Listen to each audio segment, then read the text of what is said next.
Hello, welcome back to the video. Today's video is going to be decorating an impeccable tree. We're decorating a tree in our beautiful color palette of silver sage, using the crystals, got a lot of white in it, and it's a very elegant tree. So, of course, trees come in different styles. They can be packed, they can be full, they can be over the top.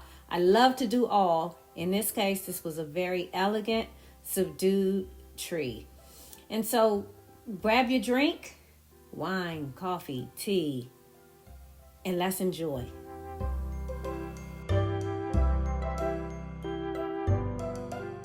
So this is a beautiful flock tree. I really like working with flock trees because it gives that white backdrop. So with our white, it just made perfect sense this year. And yes, this is a brand new tree out of the box, never been assembled. But as you can see here, there are 3 parts to this tree. There's always a base that attaches to the tree stand, one middle portion that you simply pop in the center, and then the top. That's it. This is a pre-lit tree, although I do like to add about 100 lights for every foot. I didn't do that in this case because that's not the look that I was going for. But I'd like to do bright lights.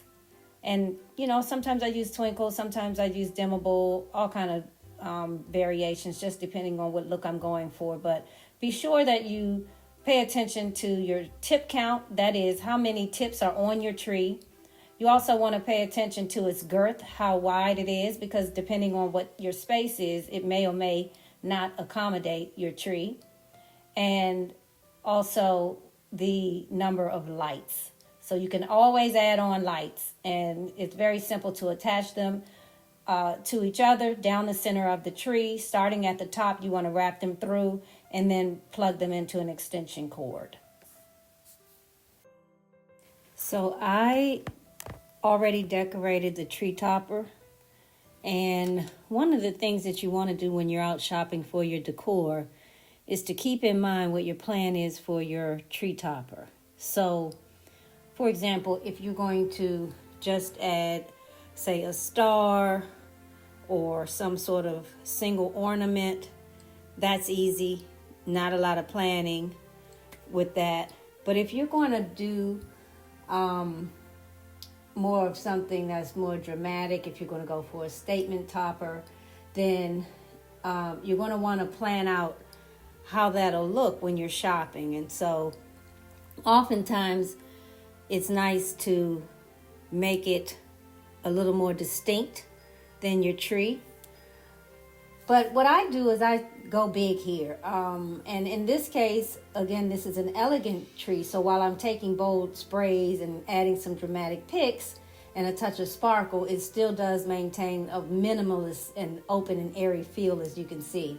But you want to arrange everything securely by tucking the stems deep into the branches or using some floral wire to wrap them around the actual branches to hold them in place.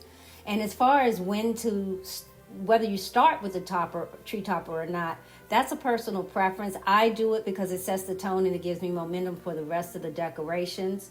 So tell me in the comments, do you go for a statement topper or do you prefer something more minimal? And do you prefer to add the topper in the case that you do something a little more dramatic? Like here, do you do that first or do you save that for last? Now it's time for the fun part, the ornaments. And I love working with odd numbers of the same ornament. It helps me to create balance. So you want to start by tucking the larger ornaments. So for example, this beautiful poinsettia, this color is amazing. But this beautiful poinsettia, you want to tuck it deep into the tree for depth. And so for a clean minimalist look like today's tree, I'm using the individual hanging method. But you could also use the cluster methods where you cluster your balls together more for impact. And you could cluster the flowers, or you could cluster picks and flowers together for a fuller look. But floral wire is what you want to use. Forget about those wires, or forget about the hooks when you're clustering, because it just simply won't work. You can either use floral wire or you can use pipe cleaners. So those things are perfect for this, and it's my go-to for quick installation.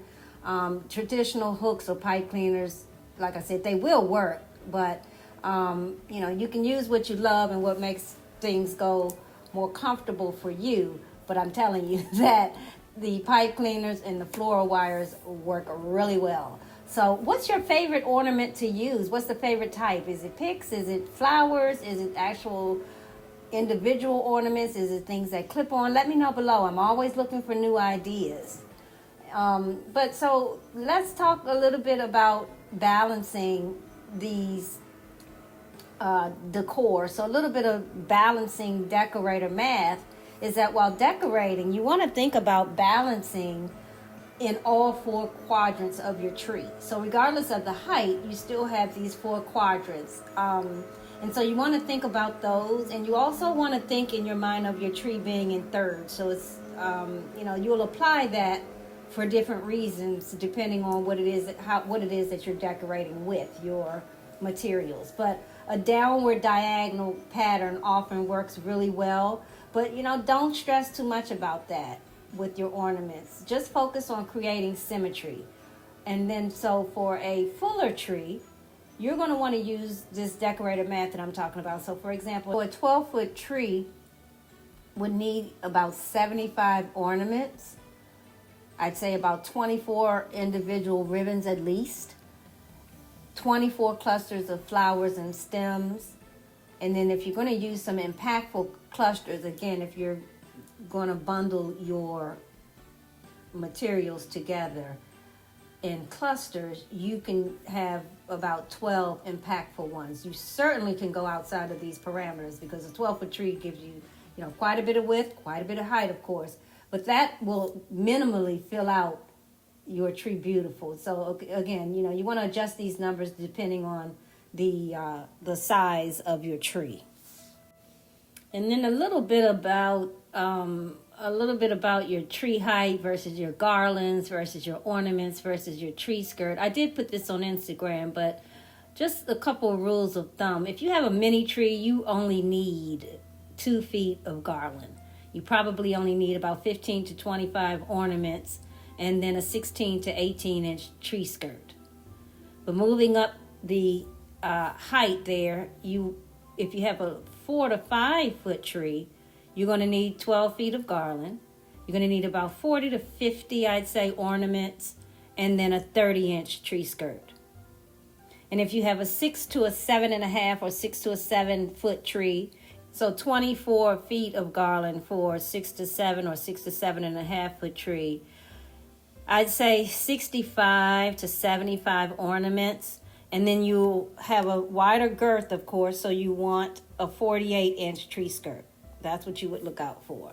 And then when you're moving up to, say, an 8 or 9 or 10-inch, you want a tree, that is, you want to have 80 feet of garland. You're going to need about 150 to 200 ornaments. And then your tree skirt, in that case, should be about 56 inches in diameter. Again, there's a tree skirt,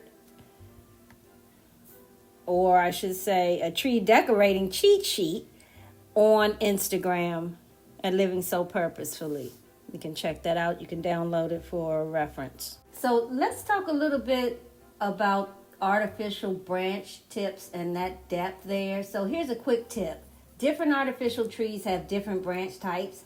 And so the flatter branches may need more ornaments to hide some of those gaps. Those gaps can come in handy. When you're picking out your tree, I don't want you to say, hey, it's got too many gaps, because they really can come in handy when you need them with some of your larger ornaments or clusters. And so while fuller branches can create that natural depth, what I'm saying here is that the flatter branches may need more ornaments to hide gaps. Okay, but you always want to tuck larger ornaments or balls deep into the tree to add dimensions. It's a small step, but with a big payoff. And what you've seen me do here is you've seen me add actually those swag type full picks. I had 3 of them, and they were actually left over from the tablescapes. Don't be afraid to use these as long as you have your odd number. Again, this is where you would think of your tree in thirds, okay? And so you could use those, even though they're really big. Don't be scared of that. Now, naturally, this is where the math comes in, because one of them is just going to look pretty, odd and ridiculous. But if you can space them out easily, you can make it work. And you know that tucking the larger ornaments, if you have some of those large or jumbo or extra large balls, they can tuck and sit on a branch nicely. And so can, say, you saw me not long ago put in a couple of beautiful poinsettias, as well as those balls. You can just tuck them in as long as they're secure and as long as your branch can hold them. Again, create the dimension with them and go deep, but you don't even need any floral wire in many cases. Now, what I'd like to do, and this is a real decorator tip, it may sound obvious, but not really. I'd like to take a break from seeing the tree. Sometimes all of the lights can be overstimulating and you need to stand off of it. Now, standing off of it is something that you want to do periodically. So, if you've been so close for so long, you want to take a chance and step back, and then you want to rotate around your tree and view it from different perspectives.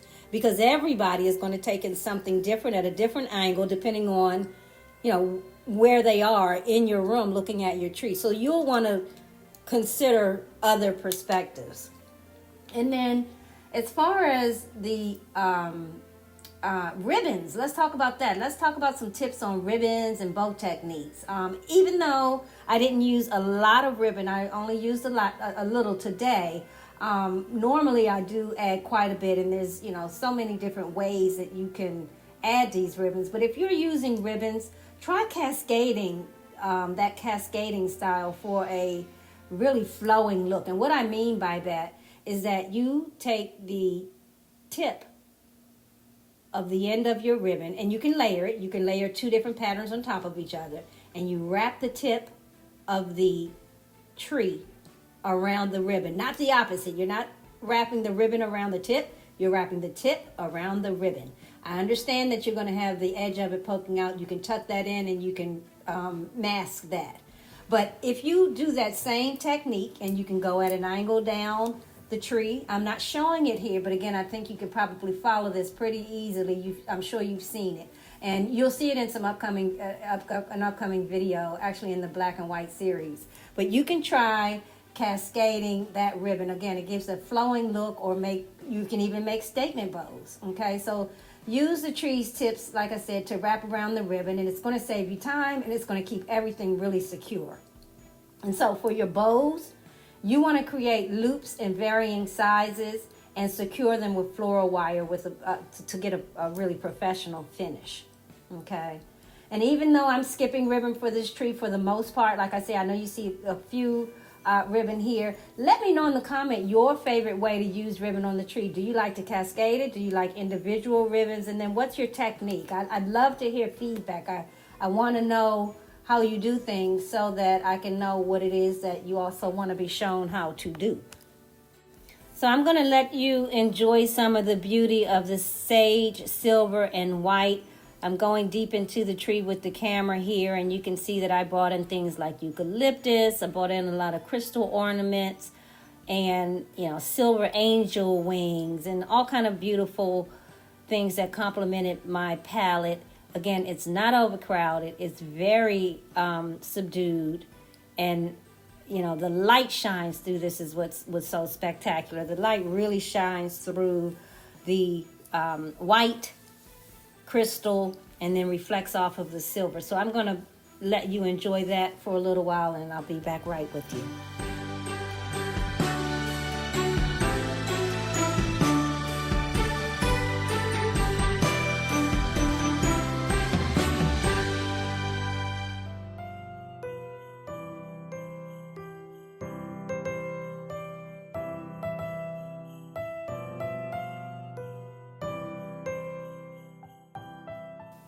So now you can see how the topper really, really set the stage for all of that beauty.